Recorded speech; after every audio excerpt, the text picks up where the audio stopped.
जे mains previous year questions 2002 से 2024। इस video से हम लोग अपना नया चैप्टर शुरू करेंगे जो कि है न्यूक्लियाई।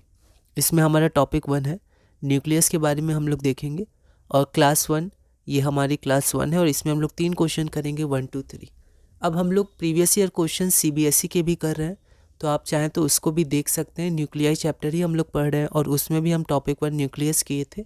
तो आपको इस चैनल के प्लेलिस्ट में न्यूक्लियाई CBSE PYQs फिजिक्स 12 मिल जाएगा, तो आप उसमें से भी स्टार्टिंग से पढ़ सकते हैं।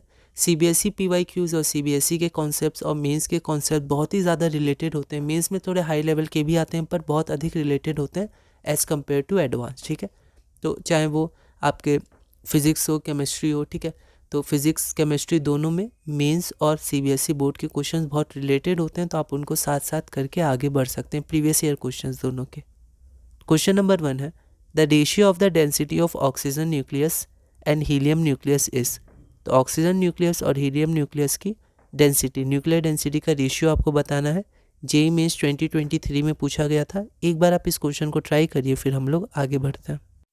तो यहाँ पर हमें ध्यान रखना है कि जो न्यूक्लियर डेंसिटी होता है वो इंडिपेंडेंट ऑफ मास नंबर होता है, तो इसका डेरिवेशन भी आपको ध्यान रखना है। मेंस में मतलब CBSE बोर्ड में आया हुआ है, ठीक है, तो इसमें आप नोट कर सकते हैं कुछ कुछ, हर क्वेश्चन से कुछ कुछ कॉन्सेप्ट्स आप अलग चार्ट में या कॉपी के साइड में लिख सकते हैं, ताकि आप देख पाएँ कौन से कॉन्सेप्ट्स, कौन से फॉर्मूलाज रिपीट हो रहे हैं। ठीक है, तो आपको ध्यान रहे। Note, nuclear density is independent of the mass number या फिर size of nucleus, radius of nucleus, इसके इंडिपेंडेंट होता है। तो कांस्टेंट होता है सबके लिए, तो चाहे वो ऑक्सीजन या हीलियम हो, दोनों के लिए कांस्टेंट होगा, तो दोनों का रेशियो 1/1 आ जाएगा, क्योंकि दोनों कांस्टेंट को अगर कैंसिल करेंगे तो 1/1 आ जाएगा, सेम होता है। तो ratio of the density of nucleus is to density या nuclear density of helium is 1:1, तो हमारा आंसर हो जाएगा C। अगला क्वेश्चन है question number 2, mass number of two nuclei are in the ratio of 4:3. Their nuclear densities will be in the ratio of। अगर mass number का ratio given है तो न्यूक्लियर डेंसिटीज़ का रेशियो क्या होगा। जेईई मेंस 2022 में पूछा गया था। 4 ऑप्शंस हैं आपके पास, एक बार आप इस क्वेश्चन को ट्राई करिए, फिर हम लोग आगे बढ़ते हैं। तो यहाँ पर बिल्कुल प्रीवियस कॉन्सेप्ट है कि जो हमारा न्यूक्लियर डेंसिटी होती है वो इंडिपेंडेंट ऑफ मास नंबर होती है, तो मास नंबर का रेशियो कुछ भी हो, न्यूक्लियर डेंसिटी इस पर डिपेंड नहीं करेगी।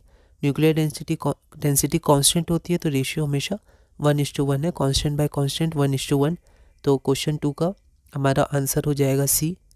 ठीक है, अगला क्वेश्चन देखते हैं, question number 3, assertion reason type question है। एसर्शन क्या है कि the nuclear density of nuclides, यहाँ पर बोरोन, लिथियम, आयरन, नियॉन और बिस्मिथ, इनके न्यूक्लियर डेंसिटी का ऑर्डर ये हो सकता है, जहाँ पर ये डेंसिटी है एंड न्यूक्लियर, तो न्यूक्लियर डेंसिटी बिस्मिथ की ज़्यादा होगी as compared to iron, iron की ज़्यादा होगी एज़ कम्पेयर टू नियॉन। तो ऐसे करके आपको ऑर्डर दिया हुआ है। रीज़न क्या दिया हुआ है, the radius R of a nucleus is related to its mass number A। तो रेडियस का relation with respect to mass number के साथ रेडियस का रिलेशन होता है R = R0 × A⁻1/3 where R0 is a constant.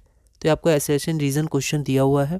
ये क्वेश्चन जेईई मेंस 2023 में पूछा गया था और आपके पास 4 ऑप्शन है। ठीक है, बोर्ड में क्या होते हैं, 4 ऑप्शन ऐसे फिक्स रहते हैं। ठीक है, पर यहाँ पर देखिए सेम है पर थोड़े से चेंज है ABCD।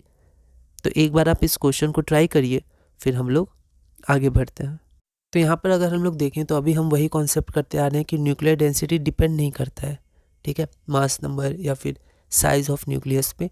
तो यहाँ पर सबके लिए सेम होगा, वो कांस्टेंट है, तो ये ऑर्डर गलत है, सबके लिए कांस्टेंट होता है, तो एसर्शन हमारा रॉन्ग है। तो A ऑप्शन नहीं होगा, B ऑप्शन भी हट जाएगा और D ऑप्शन भी हट जाएगा। तो देखिए आपका ऑप्शन वैसे ही C सही हो जाएगा सिर्फ एसर्शन से। तो कभी कभी या बहुत बार ऑप्शन एलिमिनेशन तो आप हमेशा ही अप्लाई करिएगा, कभी कभी आपको डायरेक्ट आंसर मिल जाता है, जैसे इसमें डायरेक्ट मिल गया एसर्शन चेक करते ही, क्योंकि तीनों गलत है। एसर्शन हमें कंफर्म है कि वो गलत है, तो अगर रीज़न हमें पता भी नहीं है तो पहले ऑप्शन एलिमिनेशन कर लेते हैं। तो A नहीं होगा, B नहीं होगा, D नहीं होगा, एक तो सही होगा, तो आंसर C ही होगा। फिर भी एक बार रीज़न हम लोग देख लेते हैं। The radius R of nucleus is related to its mass number A as R = R0 A⁻1/3 where R0 is a constant. तो ये सही है। ठीक है, तो ये रिलेशन आपको ध्यान रखना है कि अगर न्यूक्लियस, किसी भी न्यूक्लियस का रेडियस कैपिटल R है और उसका मास नंबर A है, तो R क्या होता है, R0 × a⁻⁴ जहाँ r0 कांस्टेंट होता है और r0 की वैल्यू होती है 1.2 इंटू 10⁻⁻15 मीटर। ठीक है, तो ये आपका सेकंड कॉन्सेप्ट हो गया, ये फॉर्मूला, इसको आप ध्यान रखिएगा, इस पे क्वेश्चंस आते हैं, है ना। तो ये आज क्लास में हमने 3 क्वेश्चंस किए। अब अगली वीडियो में हम लोग क्लास 2 करेंगे, उसमें हम 2 क्वेश्चन करेंगे, क्वेश्चन नंबर 4 और क्वेश्चन नंबर 5। क्वेश्चन नंबर 4 एक बार देख लेते हैं। The mass number of nucleus having radius equal to half of the radius of nucleus with mass number 192 is. अच्छे से आप क्वेश्चन को आप देखिएगा कि एक न्यूक्लियस का आपको मास नंबर बताना है और उस न्यूक्लियस का रेडियस जो है वो न्यूक्लियस विद मास नंबर 192 का हाफ है।